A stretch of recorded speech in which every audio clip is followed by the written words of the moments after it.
네, 이젠 달라야 합니다. 안녕하세요. 혼일 약사입니다. 오늘은 우리 아이 키 얘기 좀 해보죠. 우리 아이 키 성장, 왜 어려울까요? 약국에서 아이들 키 상담을 간혹 하는데요. 아이 키와 관련해서는 크게 세 가지 유형으로 나눠볼 수 있습니다. 첫째, 밥은 잘 먹는데 키가 잘 안 크는 친구들. 둘째, 밥도 잘 안 먹고 키도 잘 안 크는 친구들. 셋째, 태어나길 원체 약하게 태어난 친구들. 여기서 중요한 포인트가 하나 있는데요. 말씀드리기 전에 잠깐 옆길로 새서 이것 이야기 한번 해보고 가보죠. 제가 예전부터 우리 모두는 얼굴을 비롯해서 저마다 몸이 다르며 그래서 약 또한 달라야 한다고 말씀드렸던 거 기억하시죠? 이렇게 각자 다른 우리 몸 중에서 우리 몸의 건강 상태를 한 번에 꿰뚫어 볼 수 있게 해주는 굉장히 중요한 기관이 하나 있는데요. 그곳은 어디일까요? 자자, 날이면 날마다 오는 것이 아닌 혼일 기습 퀴즈입니다. 저희 약국 단골분들께선 질문 듣자마자 아마 답이 떠오르시죠? 제가 매번 저희 약국 오실 때마다 이것 좀 한번 보여주시죠 하고 습관처럼 말씀드리곤 했던 것이니까요. 답은 무엇일까요? 어려우시다고요? 제가 말씀드리는 혼일 내용도 어려운데 퀴즈까지 어려우면 낭패니까 그럼 객관식으로 갑니다. 1. 혀 2. 체형 3. 손바닥 4. 얼굴 피부 5. 눈, 코, 입. 자, 정답은? 그렇죠. 최근 드라이빙 혼일 쇼츠 영상에서도 말씀드린 바 있죠. 바로 넘버 원. 네, 혀죠. 혀는 그야말로 내 몸 상태를 한 번에 파악하게 해줍니다. 물론 보다 정확하게 내 몸의 건강 상태를 파악하려면 혀와 함께 혼인식 사고에 입각한 문진을 통해 구체적으로 알아봐야 하겠지만 혀만 제대로 볼 수 있어도 몸 상태의 큰 테마 정도는 잡아볼 수 있다는 것이죠. 자, 그럼 다시 돌아가겠습니다. 아이 키 얘기를 하다가 갑자기 생뚱맞게 혀 이야기를 왜 했느냐?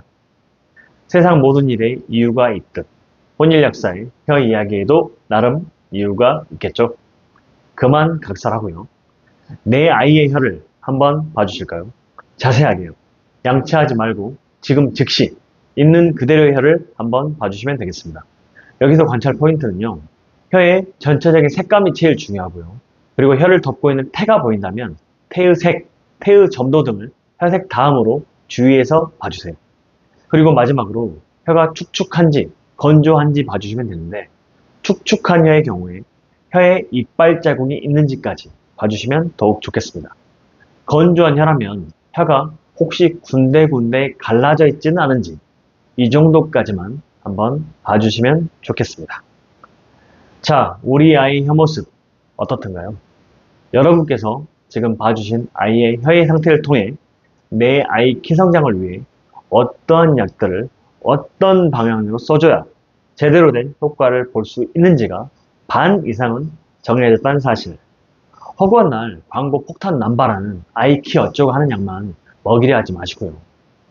물론 시중에 광고하는 그런 제품들로 효과를 본 아이들도 분명 있을 겁니다.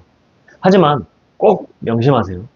다른 아이가 효과를 봤다고 해서 내 아이 역시 효과를 보리라는 생각은 절대 불가능해 착각에 불과하다는 사실이에요. 몸이 다르잖아요, 몸이. 흔히 말하는 체질이 다른데 체질을 고려해서 내 아이 몸에 맞는 약을 찾는 것이 아니라 유명하다는 그 약에 되려 아이 몸을 맞추려 하고 있었으니 당연히 효과가 없었을 수밖에요. 볼 줄 알아야 합니다. 내 아이 몸을 볼 줄 알아야 해요. 뭘로? 그렇죠. 혼인식 사고로. 아이 상태를 파악하기 위해서 가장 기본이 되는 것이 음식에 대한 아이의 자세입니다. 첫째, 밥은 잘 먹는데 키가 안 크는 아이의 경우 입은 먹었는데 아래에서 흡수가 잘 안 되며 대변, 소변, 땀으로 새고 있다거나 또는 잘 먹고 비위에서 흡수도 잘 됐는데 뒤축의 핵심 장부인 신장을 주축을 하는 대사열이 제어되지 않아서 소위 열이 치성해서 에너지를 다 태워버리고 있는 경우가 있겠습니다. 둘째, 밥을 잘 안 먹는 아이의 경우인데요. 이 경우는요, 안 먹는 게 아니라 못 먹는 거예요. 일전에 압축 설명드리면서 말씀드렸었죠. 입은 먹었는데 여기에서 못 먹는 거라고요.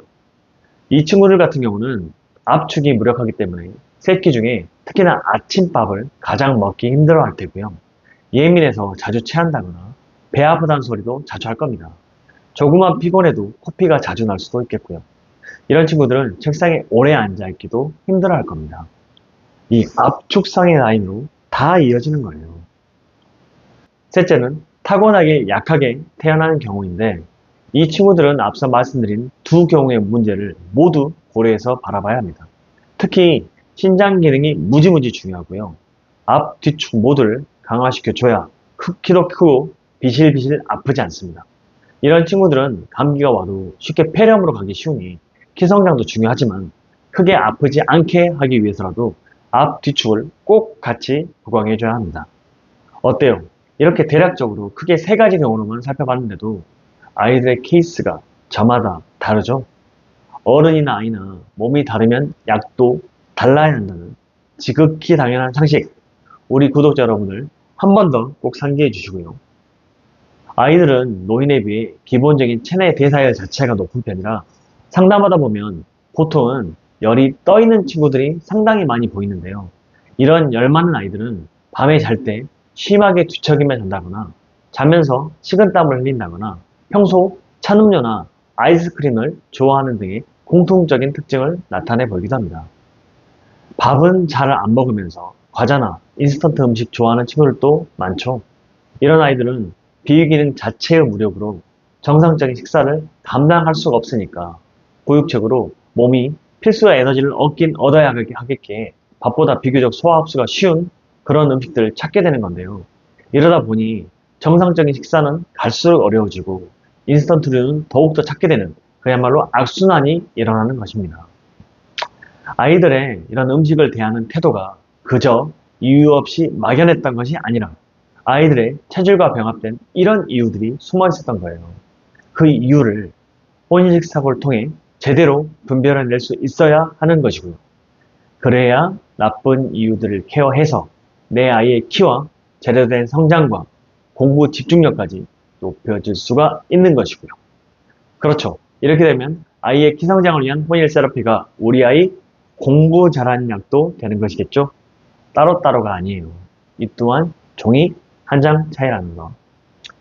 앞서 말씀드린 세 가지 경우에 있어서도 첫 번째에는 열을 꺼주는 뒤축 세라피를, 두 번째는 비위 기능부터 되살려주는 앞축 세라피를, 세 번째는 앞, 뒤축 모두를 고려하는 세라피를 써준다면 우리 아이 키 성장도 공부 집중력도 두 마리 토끼 동시에 클리어. 오늘은 아이에게 해봤으니 원포인트 혼일 팁 하나 알려드리고 마치겠습니다. 우리 아이가 아플 때 제일 두려운 게 바로 열이죠. 타이땡땡이나 구루땡 같은 해열제를 아무리 먹여도 아이의 열이 쉽게 떨어지지 않을 때 속이 타들어간단 말이 무슨 말인지 내 아이의 밤샘 열오름을 겪어보신 분이라면 아마도 이해하실 겁니다. 이런 내 아이의 해열제로도 쉽게 사그라들지 않는 열에 민간요법이 아닌 민간요법이 하나 있어서 소개해드릴까 합니다. 그것은 바로 두부물, 즉 두부간수라 불리는 두부가 담겨있는 그 두부물인데요. 시중에 파는 두부 있죠. 마트 가면 쉽게 살 수 있는 이렇게 네모난 팩에 들어있는 두부 말입니다. 아무리 해열제를 먹여도 아이의 열이 떨어질 기미가 보이지 않는다면, 더욱이 아이가 더워하면서 갈증도 많이 느껴하고 시원한 걸 계속 찾는다면 두부는 빼고 두부 팩 안에 있는 그 물 한번 먹여보세요. 아이의 나이와 체중만 고려해서 적당히 마시게 해본다면 그토록 내리지 않던 열에 분명 반응이 올 것입니다. 오늘은 여기까지만 하겠습니다. 혼일이 답이다. 감사합니다.